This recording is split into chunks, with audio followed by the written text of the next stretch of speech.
प्रभु जी का धन्यवाद हो। परमेश्वर की स्तुति करते हैं इस समय के लिए। प्रियो, परमेश्वर अति महान करुणा निदान है।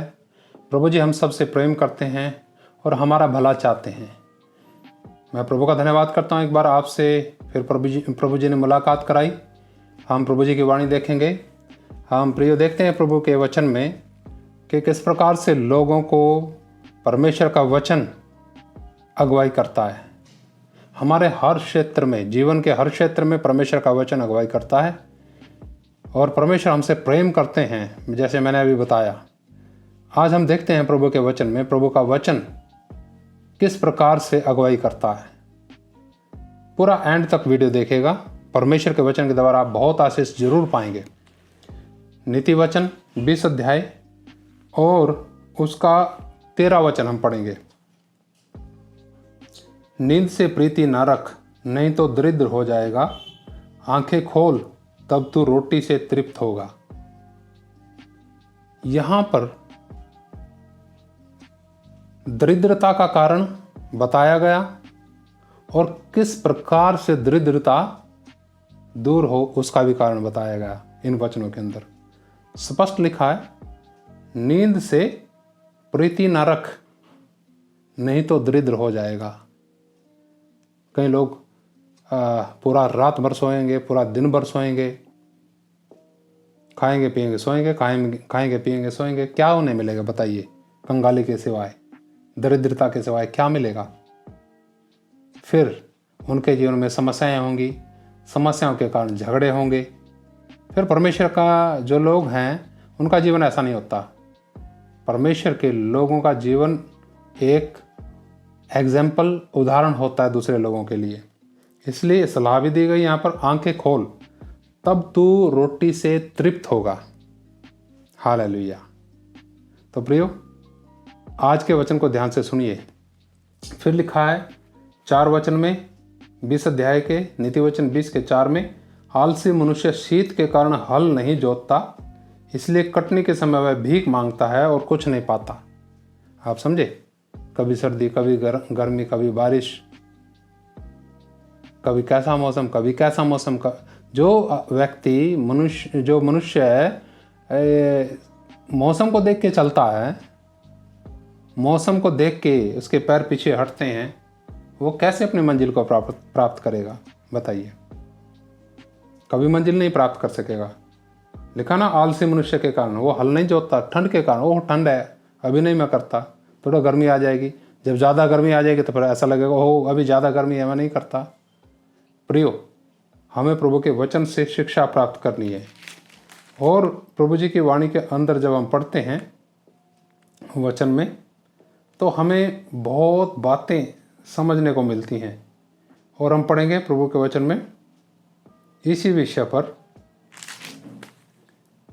देखिए 21 अध्याय का 25 वचन, आलसी अपनी लालसा ही में मर जाता है, क्योंकि उसके हाथ काम करने से इनकार करते हैं। हालेलुया। स्पष्ट लिखा, आलसी कैसे मर जाता है? अपनी लालसा ही में, लालसा तो करता है, काम नहीं करता। काम लिखा है, वो उसका अपना हाथ है ना, काम करने से इनकार करते हैं। उसके हाथ, अपने परमपिता परमेश्वर ने हमें हाथ दिए, किसके लिए? काम करने के लिए। हम पूरे जोश खरोश के साथ अपने काम में जुट जाएं और अनुशासन के साथ अपना जीवन जिए। प्रभु जी का समय प्रभु जी को दें, आराधना का समय आराधना में गुजारें। फिर देखिएगा आपके जीवन में क्या कमाल होगा। परमेश्वर ने सारी आशीषें आपके लिए रखी हैं, हमारे लिए रखी हैं, लेकिन वंचित हैं हम। क्यों? क्योंकि हमारे हाथ पीछे हटते हैं काम करने से। जितना आदमी मेहनत करेगा उतना आशीष पाएगा।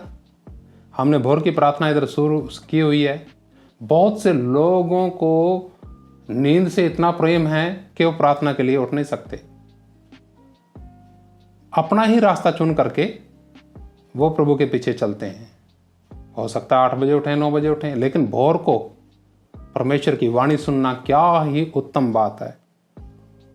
इन दिनों में बहुत से लोग प्रार्थना में आते हैं इधर हमारे पास, भोर की प्रार्थना करते हैं, बड़े आनंदित हैं, आत्मा में बड़े बढ़ते जा रहे हैं और खुश हैं, उनके कामकाज में भी परमेश्वर आशीष देंगे, बरकत देंगे। लेकिन जो सोते रहते हैं वो कंगाल तो हो ही गए होंगे। प्रियो, हमारी प्रार्थना यही है उन लोगों के लिए भी कि वो लोग भी भोर की प्रार्थना में शामिल हो सकें और आशीष प्राप्त कर सकें।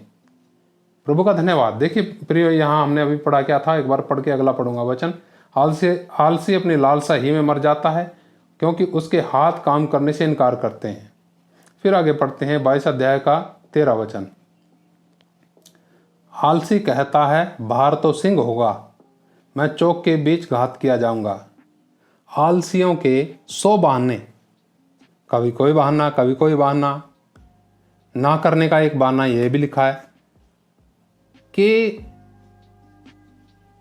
बाहर शायद सिंह होगा, शेर होगा, कहीं मैं मार ना दिया जाऊं चौक में, इसलिए नहीं जाता, इसलिए नहीं करता। होगा कुछ नहीं, लेकिन उसकी कल्पना के द्वारा वो अपने आलस्यपन को पोषित करता है, लेकिन काम करने से उसके हाथ पीछे खींचते हैं।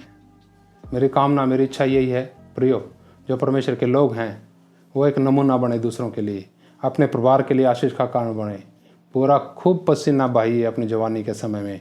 देखिए परमेश्वर न केवल आपको बल्कि आपके द्वारा बहुत से लोग आशीष पाएंगे। मैं धन्यवाद करता हूँ इस समय के लिए। और भी हम वचन पढ़ने के लिए बहुत सी बातें हमारे पास हैं। अगर हम वचन पढ़ेंगे तो और समझेंगे तो आशीष मिलेगी। एक और 22 अध्याय का 29 वचन पढ़ूंगा। लिखा वचन में, यदि तू ऐसा पुरुष देखे जो काम काज में निपुण हो तो वह राजाओं के सम्मुख खड़ा होगा, छोटे लोगों के सम्मुख नहीं। हालेलुया। लिखा ना साफ साफ। अगर तू कोई ऐसा पुरुष देखे जो काम काज में निपुण है तो वो कहाँ खड़ा होगा? राजाओं के सम्मुख। प्रभु का धन्यवाद, परमेश्वर की स्तुति हो। परमेश्वर आप सबको बहुत बहुत आशीष दे और आपका मन के अंदर ऐसा समर्पण हो परमेश्वर के प्रति कि आप प्रभु के चरणों में अपना समय गुजारें, फिर अपने काम काज में समय गुजारें, फिर जो परमेश्वर आपको इजाज़त देते हैं वो करें। देखिए आपके जीवन के अंदर कितनी आशीष परमेश्वर उड़े लेंगे। प्रभु आप सबको बहुत आशीष दे। छोटी प्रार्थना करते हैं। महान पिता परमेश्वर, प्रार्थना करता हूँ एक एक भाई के लिए, बहन के लिए, बच्चे बुजुर्ग के लिए, नौजवान के लिए। प्रभु आपकी स्वर्गीय सामर्थ्य इनके जीवन में कार्य करे। हर एक बंधन यीशु आपके नाम से टूट जाएं। आलस्यपन की आत्मा जाती रहे और प्रभु इनके अंदर प्यारे पिता हम सब के अंदर एक चुस्ती फुर्ती हो, उत्साह हो, आनंद हो आपका प्यारे पिता, ताकि लोगों में जीवन दान आगे बढ़ता जाए। धन्यवाद मेरे पिता प्रार्थना सुनने के लिए। ये प्रार्थना प्रभु यीशु मसीह जी के नाम से मांगते हैं, आमीन। प्रभु आप सबको आशीष दे। जय मसीह की। मारनाथा। प्रभु यीशु मसीह शीघ्र आने वाले हैं, हम तैयार रहें।